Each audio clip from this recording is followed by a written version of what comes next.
Salut à tous, on est de retour pour parler finances, pour parler financement. Alors, on va voir ça justement avec Bénédicte Leneveu. Salut Bénédicte. Bonjour Stéphane. Pretium Partners, raconte-moi un petit peu ce que tu fais. Peut-être un peu quelques mots sur ton parcours pour qu'on comprenne un petit peu la spécificité de ce que tu veux mettre en avant. Oui, alors Pretium existe depuis 9 ans maintenant.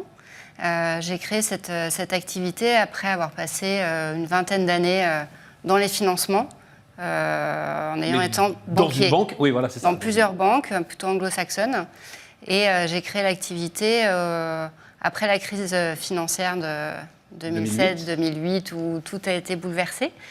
Et nous sommes une société de conseil en financement, donc indépendant.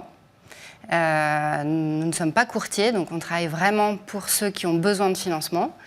Et on accompagne deux types de clients, à la fois des fonds d'investissement, qui cherchent à investir dans des sociétés, à les racheter avec de la dette aussi, et également des entreprises en direct qui ont des besoins de transmission, des besoins d'acquisition pour se développer, donc qui cherchent à acquérir un concurrent, un confrère, ou qui ont besoin d'acheter des machines, de créer une usine, ou encore, et ça va être, je pense, une préoccupation de cette année, qui ont besoin de s'alléger par rapport, en fait, au coût de leur dette.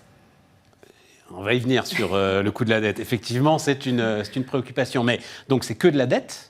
Oui, nous on fait que de la dette. Mais quand tu dis que tu n'es pas courtier, je comprends bien, pas courtier, mais néanmoins, toi, tu vas mettre en place une solution et ensuite, il va falloir quand même aller voir des banques pour financer cette solution que tu as mise en place, c'est ça ? Oui, tout à fait. Après, la différence avec le courtier, c'est que le courtier est rémunéré par l'institution financière. Ouais.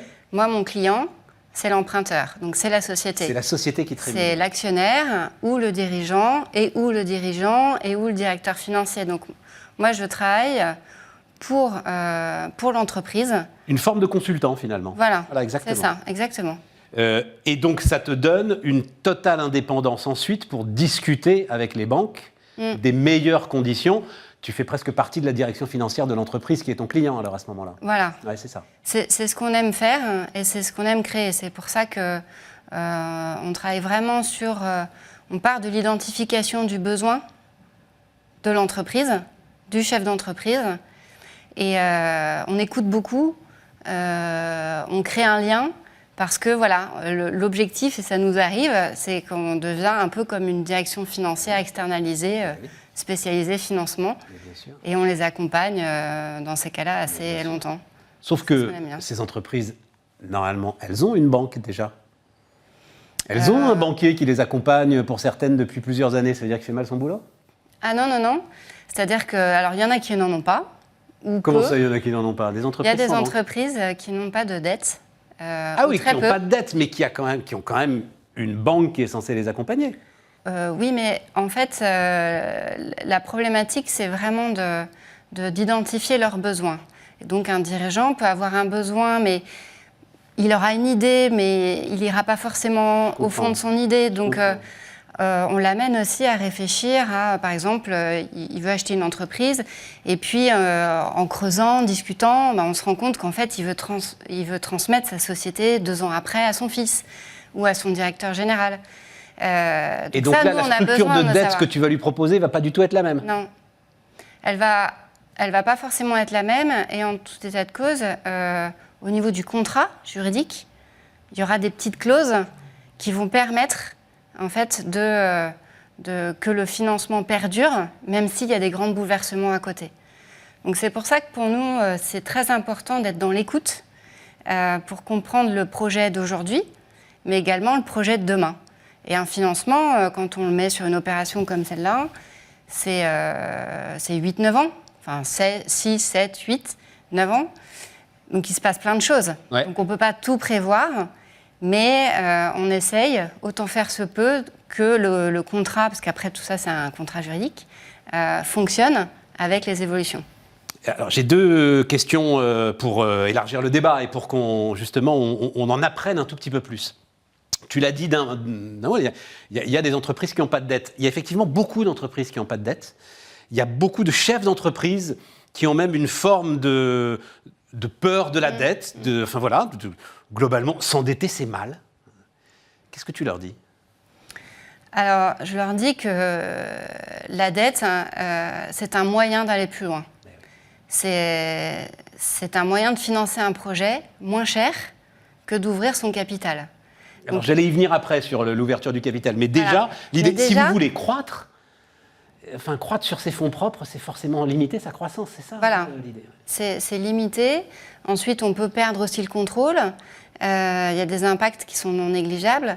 Alors que la dette, il ne faut pas pousser à outrance. C'est pour ça que moi, ce qui est important, c'est de travailler vraiment pour l'emprunteur. Donc, on calibre la dette en fonction de ce que la société peut générer. Ouais. Et on trouve une solution. Aujourd'hui, il y a une palette de financement incroyable. Donc, on structure cette dette et après, on va chercher des acteurs qui peuvent répondre à ces besoins-là. Mais il faut que la dette ne soit pas une contrainte trop forte, c'est clair, mais qu'elle soit un moyen vraiment d'aller plus loin. Et ça veut dire qu'il faut faire du sur-mesure en fonction des secteurs. Enfin, il y a des secteurs, par exemple, qui peuvent fonctionner sur abonnement avec une forte récurrence, etc., et qui peuvent avoir des leviers d'endettement plus importants que d'autres qui sont cycliques, davantage soumis à la conjoncture. C'est des éléments comme ça. Oui, c'est des éléments comme ça. Donc après, on travaille l'amortissement de la dette, qu'on rendra plus ou moins flexible. Ouais. On peut jouer là-dessus. On peut jouer sur aussi des facultés de rajouter de la dette pour faire de la croissance qui arrivera dans 2 ans. En fait, on se base vraiment sur la génération de cash de la société. Et ensuite, on met on plug le bon système et on va chercher la bonne banque. C'est-à-dire, est-ce que tu sais aussi dans ton expertise, développée donc depuis bientôt 10 ans, que telle banque va offrir de meilleures conditions pour telle structure d'endettement par rapport à une autre ? Alors, on travaille en général avec plusieurs banques pour un même projet. D'accord. Parce que surtout quand ce sont des projets un peu conséquents, il faut partager le risque.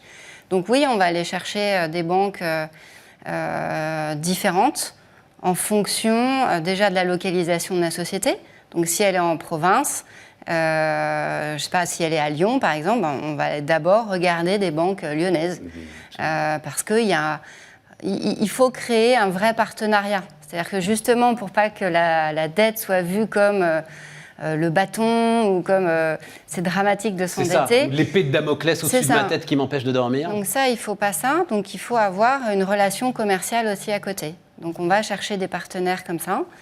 Et puis on va chercher aussi, si nécessaire, des fonds de dette qui proposent un financement différent, qui répond à certains besoins d'entreprise. Donc tu l'as dit d'un mot, par rapport au financement en capital, c'est vrai que le sujet, ça peut être la perte d'indépendance, ça peut être des exigences différentes. Néanmoins, c'est vrai qu'il y a le sujet des taux d'intérêt, là, qui est en train de rattraper tout le monde. Mm-hmm. Comment est-ce que tu regardes ça ? C'est-à-dire que ça t'enlève de la visibilité. Tu as vécu, en plus, en te lançant comme ça en 2009, tu as vécu quand même 10 ans d'argent gratuit. Et où la dette apparaissait effectivement comme une solution formidable, il fallait même en fait en faire, quoi. Si tu n'en faisais pas, tu perdais de l'argent d'une certaine manière. Ouais. Là, les conditions sont en train de changer, peut-être pour un moment. Oui, mais alors j'ai connu cette période-là, mais j'ai connu celle d'avant. Celle d'avant, en tant que banquière. Ouais, voilà, où on était à des taux qui étaient même supérieurs. Ouais, bien sûr. Donc, où on avait de l'inflation et où on avait un Euribor positif. Donc, fondamentalement, ça ne nous empêchait pas de prêter, ça n'empêchait pas les entreprises d'emprunter. La seule chose, c'est encore une fois, c'est de calibrer les choses correctement. Donc, oui, aujourd'hui, l'argent est plus cher, la dette est plus chère, mais elle est encore moins chère que de l'equity, peut-être. C'est là où il faut regarder. Oui, tout à fait. Il faut comparer ce qui est comparable. Et ensuite, le coût de la dette est à mettre au regard du business plan. Donc, on empruntera peut-être moins. Mais ça n'empêche que ce n'est pas parce que l'argent est un peu plus cher qu'on ne peut pas emprunter pour se développer. Parce que fondamentalement, quel est le return qu'on peut obtenir en empruntant. Si c'est pour acheter je sais pas, un concurrent et développer vraiment ses parts de marché fortement, ça vaut peut-être le coup.